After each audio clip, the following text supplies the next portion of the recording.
Bismillahirrahmanirrahim. Assalamualaikum warahmatullahi wabarakatuh. Innal hamdalillah nahmaduhu wa nasta'inuhu wa nastaghfiruh wa na'udzu billahi min syururi anfusina wa min sayyiati a'malina. May yahdihillahu fala mudhillalah wa may yudlil fala hadiyalah. Asyhadu an la ilaha illallah wahdahu la syarikalah wa asyhadu anna Muhammadan abduhu wa rasuluhu la nabiyya ba'dah. Allahumma la ilma lana illa ma 'allamtana. Allahumma 'allimna ma yanfa'una wazidna ilma. Wa aslih lana sya'nana kullah wa la takilna ila anfusina tarfata 'ainin. Kaum muslimin, sahabat keluarga muslim yang dirahmati Allah Subhanahu wa taala. Kita panjatkan puja dan puji syukur kita kepada Allah atas segala karunia-Nya, atas semua nikmat-nikmatnya yang Allah Subhanahu wa taala berikan kepada kita. Di sana ada nikmat yang terkadang seorang juga luput dalam mensyukurinya. Rasulullah SAW bersabda, nikmatani maghbunun fihi ma katsirun minan nas, as-sihhatu wal faragh. Ada dua nikmat yang kebanyakan manusia melalaikannya. Lupa bahwasanya itu adalah nikmat dari Allah Subhanahu wa taala. Kedua nikmat tersebut adalah as-sihhah wal faragh, kesehatan dan juga waktu luang. Maka kaum muslimin ya rahmat Allah Subhanahu wa taala, tatkala kita memiliki waktu luang, kesehatan, itu adalah suatu nikmat yang seharusnya kita juga syukuri. Kita panjatkan puja dan puji syukur kita kepada Allah Subhanahu wa taala atas nikmat tersebut. Salawat dan salam senantiasa tercurahkan kepada junjungan kita Nabi besar Muhammad sallallahu alaihi wasallam. Kaum muslimin, sahabat keluarga muslim yang dirahmati Allah Subhanahu wa taala. Pada episode kali ini kita akan melanjutkan hukum-hukum seputar air. Ya, karena kita banyak dapati di tengah-tengah masyarakat ada beberapa pertanyaan seputar hukum air. Kita telah jelaskan di beberapa episode sebelumnya tentang hukum-hukum air atau sebagian hukum-hukum air. Pada edisi kali ini juga kita akan melanjutkan tentang hukum-hukum air, permasalahan-permasalahan air yang kebanyakan menjadi pertanyaan di tengah-tengah masyarakat kita. Kaum muslimin, sahabat keluarga muslim yang dirahmati Allah Subhanahu wa taala. Di antara permasalahan air, di antara hukum-hukum seputar air adalah hukum apakah sah atau boleh tatkala seseorang bersuci menggunakan sisa bekas dari istrinya yang terlebih dahulu bersuci menggunakan air yang sama. Ini permasalahan yang barangkali juga kita dapati di tengah-tengah masyarakat kita. Dan ini juga disampaikan penulis dalam kitabnya Al-Fiqhul Muyassar. Penulis mengatakan hukmu tatahhuri rajuli bi fadli tahuril mar'ah. Hukum seorang laki-laki bersuci dengan sisa bekas air wudhu ataupun air bekas dari mandi junub dari seorang perempuan. Maka di sini ya memang ada perbedaan pendapat pada masalah ini. Pendapat yang pertama mengatakan dhahaba jumhurul fuqaha ila jawazi isti'malir rajuli fadla tahuril mar'ah. Pendapat kebanyakan ulama, ya jumhurul fuqaha, kebanyakan para ahli fikih, mereka berpandangan bahwasanya boleh seorang laki-laki menggunakan sisa air wudhu atau air mandi yang digunakan oleh seorang perempuan. Ini adalah pendapat dari kebanyakan para ulama. Pendapat yang kedua, wa dhahabal hanabilah ila annal ma' idza khallat bihil mar'atu fahuwa tahurun lakin la yarfa'u hadatsar rajul. Pendapat dari kalangan ulama Hanabilah. Ya.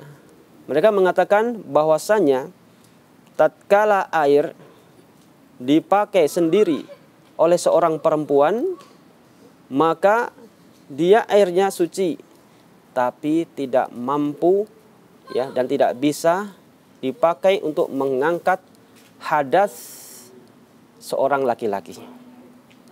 Ya. Wastadallu ala dzalika bi haditsil Hakam bin Amrin al-Ghifari atau al-Ghifari. Ya. Ulama dari kalangan mazhab Hanabilah mereka berdalil dengan hadis yang diriwayatkan oleh Al-Hakam bin Amrin al-Ghifari. Ya, bahwasanya beliau berkata, "Nahan Nabiyyu sallallahu alaihi wasallam an yatawaddo ar-rajulu bi fadli tahuril mar'ah." Bahwasanya Rasulullah sallallahu alaihi wasallam pernah melarang seorang laki-laki untuk berwudu dengan sisa bekas air yang dipakai berwudu oleh seorang perempuan. Ini hadis diriwayatkan oleh Al-Imam Tirmidzi. Ya. Di hadis yang lain, ya, hadis yang mirip yang dikeluarkan oleh Imam Abu Dawud dalam kitab Sunannya. Ya. Imam Abu Dawud meriwayatkan hadis, ya, yang juga diriwayatkan oleh sahabat yang sama, Al-Hakam bin Amrin al-Ghifari, bahwasanya beliau berkata, ya, min nahyihi an taghtasilal mar'atu bi fadlir rajul awir rajulu bi fadlil mar'ah wal yaghtarifa jami'an. Di antara hal-hal yang dilarang oleh Rasulullah sallallahu alaihi wasallam, ya, bahwasanya, ya, seorang, ya, an taghtasilal mar'ah bi fadlir rajul, seorang perempuan dilarang untuk mandi bekas dari sisa mandinya orang laki-laki, ya, mandi junub maksudnya, nggak boleh. Awir rajul bi fadli mar'ah, atau sebaliknya, seorang laki-laki mandi bekas dari sisa air yang dipakai oleh, ya, perempuan. Jadi solusinya bagaimana? Waliyaghtarifa jami'an, ya, hendaknya mengambil air secara bersamaan ketika mandi. Kaum muslimin rahmati Allah Subhanahu wa taala, sahabat keluarga muslim, ya, ini adalah hadis-hadis yang dipakai oleh ulama dari kalangan mazhab Hambali, ya, untuk menyatakan bahwasanya air tersebut, ya, suci namun tidak mampu mengangkat hadas seorang yang berlawanan jenis. Ya, kaum muslim rahmat Allah Subhanahu wa taala, tentunya kita bertanya, mana dari kedua pendapat ini yang paling kuat? Di sini penulis mengatakan ar-rajih huwa madzhaba ilaihil jumhur. Ya, yang kuat adalah pendapatnya, ya, kebanyakan mayoritas ulama. Wa dalilu dzalika ma yati, dalilnya adalah sebagaimana disebutkan berikut ini. Yang pertama, hadis Ibnu Abbas radhiyallahu anhuma. Ya, hadis yang diriwayatkan oleh sahabat yang mulia Abdullah bin Abbas, seorang sahabat yang termasuk dari golongan sahabat yang banyak meriwayatkan hadis Nabi Muhammad sallallahu alaihi wasallam. Ya, digelari dengan turjumanul Quran, ya, penerjemah atau penafsir Al-Qur'an. Ya, Rasulullah juga pernah mendoakan beliau, Allahumma faqihu fid din wa 'allimhu ta'wil, ya Allah, pahamkanlah dia dalam perkara agama dan ajarkanlah ia tafsir Al-Qur'an. Sahabat Abdullah bin Abbas ini, ya, radhiyallahu anhuma berkata, idza ightasala ba'du azwajin nabiy sallallahu alaihi wasallam fi jafnah, ya, faja'a an-nabiy sallallahu alaihi wasallam liyaqtasila minha. Ya, kita ulangi, ightasala ba'du azwajin nabiy sallallahu alaihi wasallam fi jafnah faja'a an-nabiy sallallahu alaihi wasallam liyaqtasila minha. Faqalat inni kuntu junuban. Faqala innal ma la yajnub. Ya. Ibnu Abbas radhiyallahu anhuma berkata, ya, sebagian istri-istri Nabi mandi junub di sebuah wadah yang besar yang di dalamnya ada berisi air. Maka kemudian Rasulullah SAW datang setelahnya, kemudian mandi menggunakan sisa bekas air yang dipakai sebagian istrinya untuk mandi junub tadi. Faqalat inni kuntu junuban. Maka istri Nabi mengatakan, ya Rasulullah, tadi aku junub dan aku gunakan air ini untuk mandi junub. Ya, istri Nabi juga mengira bahwasanya air ini tidak bisa dipakai lagi untuk mandi junub. Maka Rasulullah SAW bersabda, menjawab dari, ya, pernyataan istrinya ini, innal ma la yajnub. sesungguhnya air tidak bisa berubah menjadi junub. Maksudnya apa? Dia tetap suci. Ya, bisa dipakai untuk bersuci selagi air tersebut tidak berubah warnanya atau berubah aromanya ataupun rasanya. Tatkala masih dalam sifat atau asal sifatnya, maka air tersebut masih bisa dipakai untuk bersuci. Hadis yang kedua yang juga dijadikan dalil oleh mayoritas ulama adalah hadis yang menyatakan bahwasanya Rasulullah SAW pernah mandi bekas dari air yang dipakai oleh istrinya yang bernama Maimunah. Kemudian pendapat yang ketiga atau dalil yang ketiga yang juga dipakai oleh jumhurul ulama. Hadis yang diriwayatkan oleh Imam Bukhari. Ya. Beliau mengatakan marwahul Bukhari an Ibnu Umarin radhiyallahu anhuma. Qala kana rijal wan nisa yatawadda'una fi zamani Rasulillah sallallahu alaihi wasallam jami'an. Dahulu para laki-laki dan juga para perempuan yatawadda'un fi zamani Rasulillah sallallahu alaihi wasallam jami'an. Mereka berwudu pada zaman Rasulullah SAW di tempat yang sama secara bergantian. Di sini menunjukkan boleh seorang laki-laki berwudu atau mandi junub bekas dari air yang dipakai oleh seorang perempuan. Begitu juga dengan sebaliknya, seorang perempuan boleh menggunakan air bekas dari sisa air wudu yang dipakai oleh laki-laki. Kaum muslimin yang dirahmati Allah Subhanahu wa taala, ini adalah permasalahan berikutnya yang kita dapati di beberapa masyarakat kita seputar hukum air. Kemudian kaum muslimin yang dirahmati Allah Subhanahu wa taala, kita beranjak kepada hukum air setelahnya atau perkara yang berkaitan dengan air setelahnya, yaitu hukum menggunakan air yang telah dimasuki oleh tangan yang mana tangan tersebut adalah tangan dari orang yang bekas tidur malam. Jadi ada seorang tidur, disyaratkan di sini tidur malam, bukan tidur sembarang tidur, karena tidur malam adalah tidur yang biasanya sangat panjang. Tatkala tidur, orang tidak mengetahui di mana tangan-tangan ini meraba. Bisa jadi meraba di tempat-tempat kotor atau di tempat-tempat yang kemungkinan keluar najis di tempat tersebut. Maka ini menjadi suatu permasalahan yang juga dipertanyakan oleh beberapa masyarakat kita. Bagaimana menggunakan air untuk bersuci dari air yang bekas dimasuki tangan orang yang baru bangun tidur. Dia tidak cuci tangan dulu, tapi langsung memasukkan tangan tersebut ke dalam bejana yang isinya air. Bagaimana hukum menggunakan air ini? Kaum muslimin yang dirahmati Allah Subhanahu wa taala, kita akan ketahui hukumnya bagaimana tentunya setelah jeda yang berikut ini.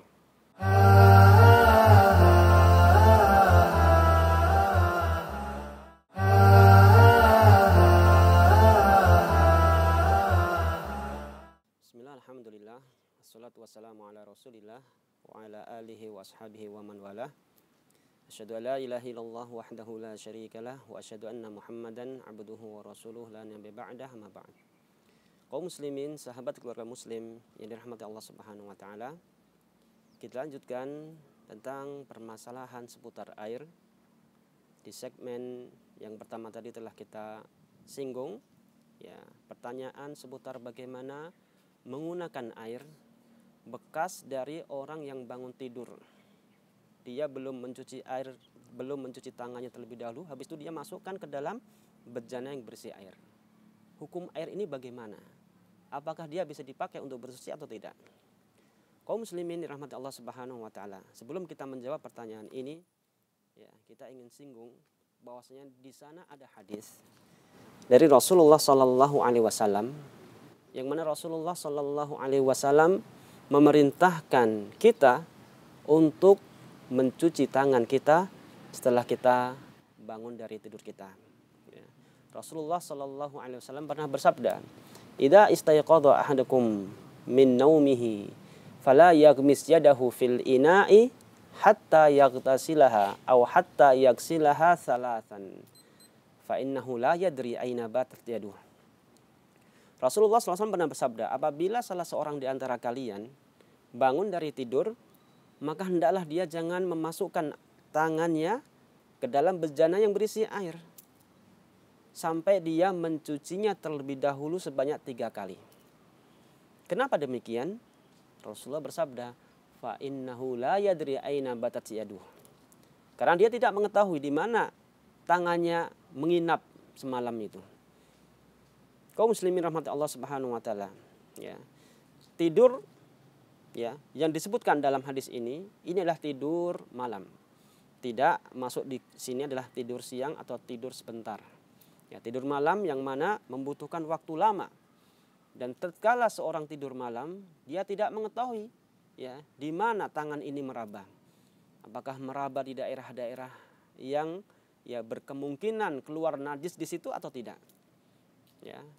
Maka tatkala Rasulullah SAW memahami bahwasanya tatkala seorang dan kebanyakan orang tatkala tidur malam, dia tidak mengetahui tangannya meraba ke arah mana, Rasulullah SAW perintahkan kita untuk mencuci tangan kita sebanyak 3 kali. Dan para ulama berselisih pendapat apakah perintah Rasulullah SAW ini hukumnya wajib atau mustahab, dianjurkan. Di sana memang ada, ya, perselisihan antara ulama. Ada yang mengatakan hukumnya wajib, karena hukum asal pada perintah adalah memberikan faedah suatu kewajiban. Maka ini, ya, perintah dari Rasulullah SAW ini adalah, ya, membawa dengan, ya, kewajiban. Jadi wajib bagi seorang untuk mencuci tangannya terlebih dahulu, ya, setelah bangun tidur sebanyak 3 kali. Pendapat berikutnya ada yang mengatakan ini hukumnya mustahab. Ala kulli hal, ya, kaum muslimin rahmati Allah Subhanahu wa taala, terlepas dari apakah perintah ini hukumnya wajib atau mustahab, ya, selainnya bagi kita yang kita juga mengetahui keadaan kita tatkala tidur, kita tidak mengetahui bagaimana keadaan tangan kita di saat kita tidur. Maka selainnya bagi kita yang paling utama adalah kita mencuci tangan kita sebelum kita menyentuh barang-barang yang basah, sebelum kita menyentuh benda-benda yang basah, ya, sayur, nasi dan sebagainya, ya, yang ada unsur basah di situ. Kalau kering nggak apa-apa, kita menyentuh nggak apa. Tapi, ya, tatkala sebelum kita menyentuh barang-barang yang basah atau benda-benda yang basah, maka dianjurkan bagi kita untuk mencuci tangan kita terlebih dahulu, ya, sebanyak 3 kali tatkala kita habis atau setelah bangun tidur malam. Kaum muslimin yang dirahmati Allah Subhanahu wa taala, kita lanjutkan menjawab seputar permasalahan ini. Penulis mengatakan ikhtalafal ulama fil ma'il qalil alladhi ghamasa fihi yadu qa'imin min naumil lailin qabla ghaslihi salasan. Ya, ulama berbeda pendapat mengenai air sedikit yang dimasuki oleh tangan dari seorang yang baru saja bangun tidur malam, ya, sebelum dia mencucinya 3 kali. Maka pendapat yang pertama adalah pendapat yang dipegang oleh jumhurul ulama, mayoritas ulama, ya, dari kalangan Hanafiyah, Malikiyah, Syafi'iyah. Begitu juga salah satu pendapat dari pandangan Imam Ahmad, dan inilah pandangan yang dipilih oleh Syekhul Islam Ibnu Taimiyah dan juga Syekh Muhammad bin Shalih Al-Utsaimin. Mereka berpandangan, ya, bahwasanya air tersebut adalah air tahurun yartafi'u bihil hadath, air yang suci yang mampu mengangkat hadas. Ini pendapat dari jumhurul ulama. Pendapat yang kedua, kaum muslimin, sahabat keluarga muslimin rahmati Allah Subhanahu wa taala, adalah pendapat kebanyakan mayoritas ulama-ulama dari madhab Hambali. Ya, mereka memiliki pandangan sendiri. Penulis di sini mengatakan wadhahabal Hanabilah wa huwal madhab indahum. Ya, imam atau ulama-ulama dari madhab Hambali, dan ini adalah pandangan atau pendapat yang dipegang oleh madhab Hambali. Mereka mengatakan ila annal ma' tahirun ghairu mutahhir, bahwasanya air itu, ya, suci namun tidak mensucikan. Ya, al-ma' tahirun ghairu mutahhir, suci namun tidak mensucikan. Tidak bisa dipakai untuk bersuci, untuk berwudu ataupun mandi junub. Ini pandangan dari, ya, kebanyakan ulama dari madhab Hambali. Kemudian penulis melanjutkan di sini, wastadallu ala dzalika bima rawahul Bukhari wa Muslimun an Abi Hurairah radhiyallahu anhu Anna Rasulullah sallallahu alaihi wasallam qala idza stayqadha ahadukum min naumihi fala yaghmis yadahu fil ina'i hatta yaghtasila salasan fa innahu la yadri aina batat yaduh. Hadis yang dijadikan pegangan oleh kebanyakan mayoritas ulama dari mazhab Hambali sebagaimana hadis yang telah kita sebutkan di muka. Ya, apabila ada salah seorang di antara kalian yang bangun dari tidurnya, maka janganlah dia mencelupkan tangannya ke dalam bejana yang berisi air sampai dia mencucinya terlebih dahulu sebanyak 3 kali. Karena apa? Karena dia tidak mengetahui di mana tangannya itu bermalam semalaman itu. Nggak tahu meraba apa saja, nggak tahu. Nah, menurut pandangan ulama Hanabilah, ya, dari mazhab Hambali mengatakan hadis ini menunjukkan kewajiban. Ya, hadis ini menunjukkan kewajiban. Dan konsekuensi dari hadis ini adalah air yang dimasuki oleh tangan orang yang baru saja bangun tidur, belum cuci ya 3 kali, maka airnya ini ya berubah menjadi air suci namun tidak mensucikan, tidak bisa dipakai untuk bersuci. Kaum muslimin rahmati Allah Subhanahu wa taala. Lantas pendapat siapa yang paling kuat di sini? Kaum muslimin, sahabat keluarga muslim rahmati Allah Subhanahu wa taala. Penulis menjawab, ar-rajih. Pendapat yang paling kuat adalah huwa ma dhahaba ilaihil jumhur. Ya, pandangan atau pendapat yang dipegang oleh jumhurul ulama, mayoritas ulama. Li'anal hadis la yadullu ala annal ma' sulibat tuhuriyatuhu inda wad'il qa'im min naumi yadahu fihi. Karena hadis ini tidak menunjukkan bahwasanya kesucian air terangkat. Ya, berubah tatkala seseorang memasukkan tangannya ya ke dalam bejana yang berisi air setelah dia bangun dari tidurnya. Bal fihin nahyu an ghamsil yad. Bahkan yang ada hadis ini hanya yakni memberikan pemahaman kepada kita tentang larangan memasukkan air atau memasukkan tangan ke dalam bejana yang berisi air setelah seorang bangun dari tidurnya. Walam yata'arad lil ma' bidzikrin. Tidak ada penjelasan yang menyebutkan tentang status airnya. Kaum muslimin yang dirahmati Allah Subhanahu wa taala. Ini adalah permasalahan kedua ya yang bisa kita sampaikan pada episode kali ini. Kemudian sahabat keluarga muslim yang dirahmati Allah Subhanahu wa taala. Permasalahan berikutnya adalah permasalahan seputar air limbah. Air parit atau air ya got ya yang dilakukan atau yang dipakai untuk bersuci namun dipakai setelah adanya proses penyaringan. Ya, bagaimana hukum air ini? Apakah bisa dipakai untuk bersuci? Ya, dia berasal dari got. Bercampur di situ kotoran manusia, kotoran hewan, air kencing dan benda-benda najis lainnya. Apakah seseorang bisa bersuci dengan air tersebut tatkala atau setelah dilakukan proses penyaringan hingga terbuang semua benda-benda najisnya? Maka ya permasalahan ini juga telah dibahas oleh ulama-ulama kontemporer. Ya. Di sini ya penulis mengatakan minal wasail al-haditsiyah ma taqumu bihi ba'dul muassasat min taqniyati miyahis sarfis sihhi wal majari. Ya. Di antara teknologi modern ya yang dilakukan oleh sebagian lembaga-lembaga ya, penyaringan air limbah dan juga air got ya bigordit takhallus min najasatiha ya dengan tujuan untuk memisahkan ya hal-hal yang berbau najis bi'iddati wasail fanniyah haditsah ya dengan menggunakan ya metode teknik yang modern. Wa hadzal ma' ba'da tankiyatihi minal adarah wal baul wa kulli anwa'in najasah yasiru tahuran yajuzu isti'maluhu fi izalatil ahdas wal akhbas wa tahsulut taharah bih. Maka dikatakan di sini oleh penulis, ini adalah jenis air ya setelah dilakukan proses penyaringan dari berbagai macam kotoran ya, air kencing dan juga berbagai macam jenis najis-najis, setelah dilakukan penyaringan menjadi air yang suci, maka hukumnya boleh digunakan untuk menghilangkan atau mengangkat hadas dan juga menghilangkan najis-najis, serta bisa dipakai untuk bersuci. Ya. Ini adalah juga pendapat atau hasil dari musyawarah, ya, yang dilakukan di Majelis Fikih Islami di Rabithah Al-Alam Al-Islamiyah.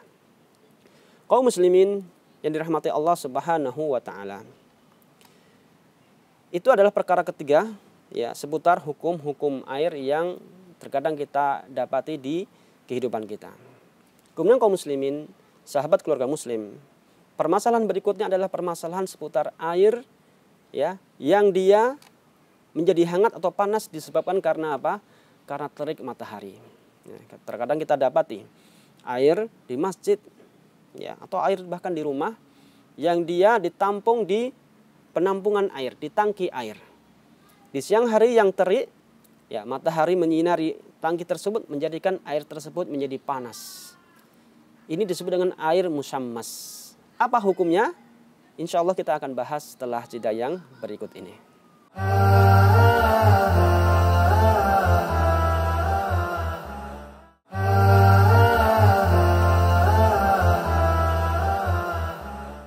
Alhamdulillah, hamdan katsiran thayyiban mubarakan fih, kama yuhibbu rabbuna wa yarda. Asyhadu an la ilaha illallah wahdahu la syarikalah wa asyhadu anna Muhammadan abduhu wa rasuluh la nabiyya ba'dah. Kaum muslimin rahmati Allah Subhanahu wa taala, kita lanjutkan pada segmen kali ini pembahasan seputar air musyammas. Air yang dia menjadi panas disebabkan karena terik matahari. Ini adalah pembahasan yang memang sudah pernah dibahas oleh ulama-ulama kita sejak zaman dahulu. Ya. Air musyammas. Lantas apa hukum dari menggunakan air tersebut? Inilah pertanyaannya. Penulis di sini menjelaskan, ya, tentang hukum air tersebut. Al-ma' al-musakhan an tariqi syams. Bagaimana hukum menggunakan air yang dia ini, ya, menjadi panas, terpanaskan disebabkan karena terik matahari. Ikhtalafal fuqaha fi hukm isti'malil ma' al-musyammas ala qaulain. Penulis menjelaskan bahwasanya ada ikhtilaf, perselisihan di antara ulama, di antara para ahli fikih tentang hukum menggunakan air musyammas, air yang terkena sengatan matahari. Ya, ada dua pendapat, ada dua, ya, perselisihan di antara ulama dalam perkara ini. Al-awwal jawazu isti'malihi mutlaqan min ghairi karahiyatin. Pendapat yang pertama mengatakan boleh menggunakan air ini secara mutlak. Gak ada unsur karohah, gak ada hukumnya makruh, gak ada. Ini pendapat yang pertama. Wa huwa qaulul Hanabilah wa jumhurul Hanafiyah wa huwa qaulu li ba'dil Malikiyah wa Syafi'iyah kan Nawawi. Ini adalah pendapat, ya, yang dipegang oleh ulama-ulama dari mazhab Hambali. Begitu juga mayoritas dari ulama-ulama mazhab Hanafi. Dan ini juga, ya, sebagian pendapat dari ulama mazhab Maliki dan juga sebagian ulama dari mazhab Asy-Syafi'i, di antaranya adalah Imamun Nawawi. Mereka mengatakan bahwasanya air ini boleh dipakai untuk bersuci. Ya. Adapun hadis yang mengatakan annahu yurithul baros, bahwasanya air musyammas ini dia mampu mewariskan penyakit sopak, penyakit kulit, ya, mampu membuat kulit menjadi, ya, ini kesakitan, maka Imam Nawawi mengatakan ini hadis enggak sahih. Ini hadis maudhu' atau ini hadis dhaif. Dan Imam Nawawi mengatakan, jadi karena ini adalah hadis yang dhaif, hadis yang tidak sah dari Rasulullah SAW, maka kembali kepada hukum asal. Hukum air tersebut boleh digunakan untuk bersuci. Kaum muslimin rahmati Allah Subhanahu wa taala. Adapun pendapat yang kedua, ya, adalah pendapat yang mengatakan air ini boleh untuk bersuci namun hukumnya makruh. Ya, penulis mengatakan wal qaulu tsani karahatu isti'malihi wa ila hadza dzahaba al-malikiyah wa huwa al-mu'tamad indahum wasyafi'iyah fil madhab wa ba'dul hanafiyah. Pendapat yang kedua adalah pendapat yang mengatakan hukum air ini tetap suci dan mensucikan, namun dibenci, hukumnya makruh untuk digunakan. Ini adalah pendapat dari madhabnya ya, ulama Malikiyah, dan inilah pendapat yang dipegang oleh ulama-ulama dari madhab Maliki. Begitu juga dengan ulama-ulama atau mayoritas dari ulama-ulama madhab Syafi'i, dan juga ini adalah pandangan dari sebagian ulama dari madhab Hanafi. Kaum muslimin, keluarga muslim, sahabat keluarga muslim rahmati Allah Subhanahu wa taala. Lantas mana yang rajih? Mana yang paling kuat dari kedua pendapat ini? Penulis mengatakan war rajih ma dhahaba ilaihi ashabul qaulil awal. Pendapat yang rajih adalah pendapat yang dipegang oleh ulama-ulama yang berpegang dengan pendapat yang pertama.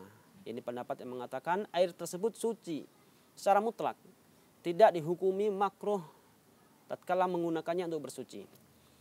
Kenapa?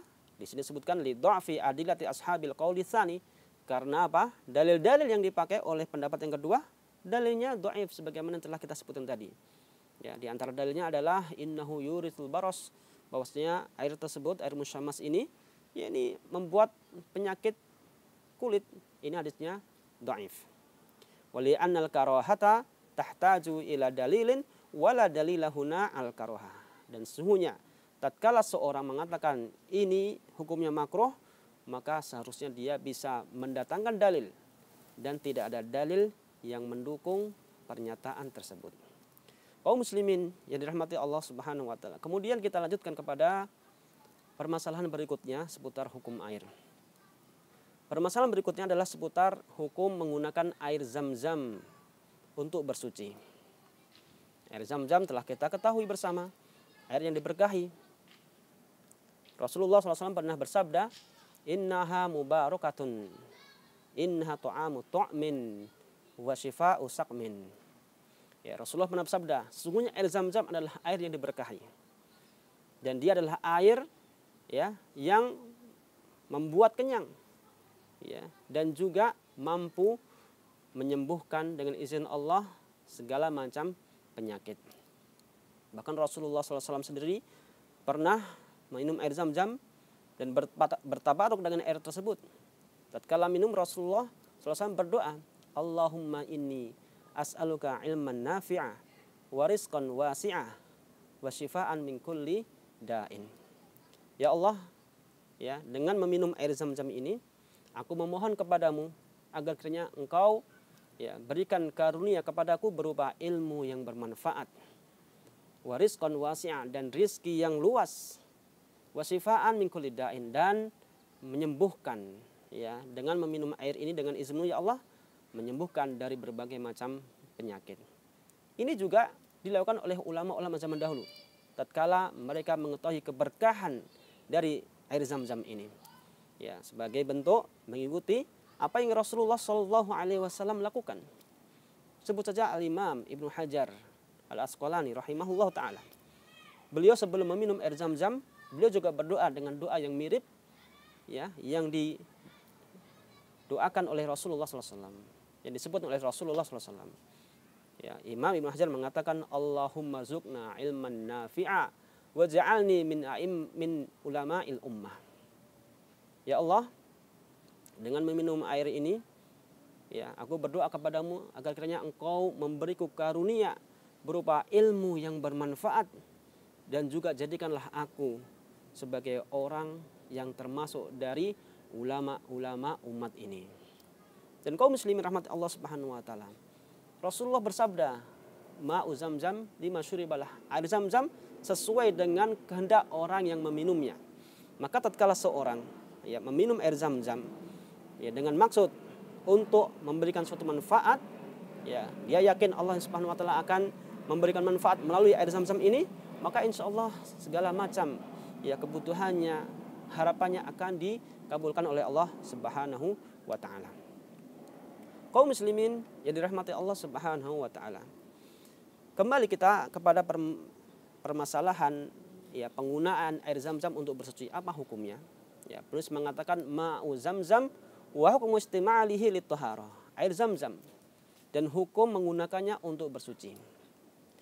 Penulis mengatakan ikhtalafa ahlul ilmi fi hukmi istimali ma'i zamzam fit taharah wa izalatin najasah ala thalathati aqwal. Ulama berselisih pendapat ya, seputar hukum menggunakan air zam-zam untuk bersuci dan untuk menghilangkan najis. Mereka berselisih hingga memunculkan 3 pendapat. Pendapat yang pertama ya, penulis mengatakan al-awwal dhahabal Hanafiyah wa Syafi'iyah wa Ahmad fi riwayatin ila jawazi istimali ma'i zamzam fi izalatil ahdath. Amma fi izalatin najasat fayukrah tashrifan wa takriman lahu.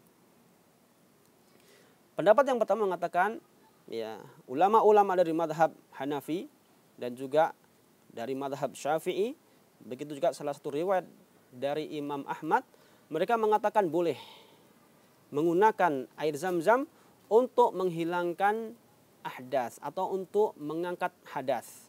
Amma fi izalatin najasat fayukrahu. Adapun kalau dipakai untuk menghilangkan najis, maka hukumnya makruh. Karena apa? Tashrifan wa takriman lahu. Karena sebagai bentuk ya, memuliakan dan menghormati air tersebut, karena air tersebut adalah air yang diberkahi oleh Allah Subhanahu wa taala. Pendapat yang kedua, yang mengatakan ya, penulis mengatakan as-tsani dhahabal malikiyah ila jawaz istimali ma'i zamzam min ghairi karahiyatin lit-taharah minal ahdath wa izalatin najasat. Ya, pendapat yang kedua dipilih oleh ya, ulama-ulama dari mazhab Maliki. Mereka mengatakan boleh menggunakan air zam-zam ya, dan dihukumi tidak makruh untuk bersuci, baik itu untuk mengangkat hadas, untuk berwudu atau untuk mandi junub, bahkan juga bisa dipakai dan tidak makruh hukumnya tatkala digunakan untuk menghilangkan najis-najis. Ini pendapat yang kedua. Kaum muslimin rahmati Allah Subhanahu wa taala. Pendapat yang ketiga ya, adalah pendapat yang dipegang oleh Imam Ahmad. Penulis mengatakan wasalis dhahabal imamu Ahmad fi riwayati ila karahiyat istimali ma'i zamzam mutlaqan fi izalatil hadath wan najasat liqauli al-Abbas radhiyallahu anhu la uhillu limughtasilin yaghtasilu fil masjid wa hiya li syaribin wa mutawaddiin hillun wabal. Ya. Pendapat Imam Ahmad mengatakan ya Zahabal Imam Ahmad fi riwayah ya, salah satu pendapat dari Imam Ahmad mengatakan bahwasanya menggunakan air zam-zam ini hukumnya makruh secara mutlak. Ya, baik dipakai untuk mengangkat hadas, bersuci, wudu dan untuk mandi junub maupun untuk menghilangkan najis. Mereka berdalil dengan perkataan Al-Abbas radhiyallahu anhu. Ya, bahwasanya Al-Abbas berkata, la uhilluha limughtasilin. Aku tidak menghalalkan, tidak membolehkan air mandi di masjid menggunakan air zam-zam, karena memang letak air zam-zam berada di dekat Ka'bah. Wahya li syaribin wa mutawaddiin hillun wabal. Dan yang boleh adalah air ini untuk wudu saja. Hal itu halal dan bermanfaat. Kaum muslimin rahmati Allah Subhanahu wa taala, dari ketiga pendapat ini yang paling rajih adalah pendapat yang dipegang oleh ulama-ulama dari mazhab Maliki. Penulis mengatakan walladzi yadhharu rajhanu ra'yil malikiyah li umumatin nusus. Yang nampak benarnya adalah pendapat dari mazhab Maliki. Keumuman hadis mengatakan demikian. Kaum muslimin rahmati Allah Subhanahu wa taala, inilah beberapa permasalahan air yang bisa kita kemukakan pada edisi kali ini. Insyaallah kita akan melanjutkan pembahasan yang lain di episode yang lain, tentunya ya dengan mengharap izin dari Allah Subhanahu wa taala kita diberikan waktu dan juga kesehatan untuk kembali membahasnya. Subhanakallahumma bihamdika asyhadu an la ilaha illa anta astaghfiruka wa atubu ilaik. Assalamualaikum warahmatullahi wabarakatuh.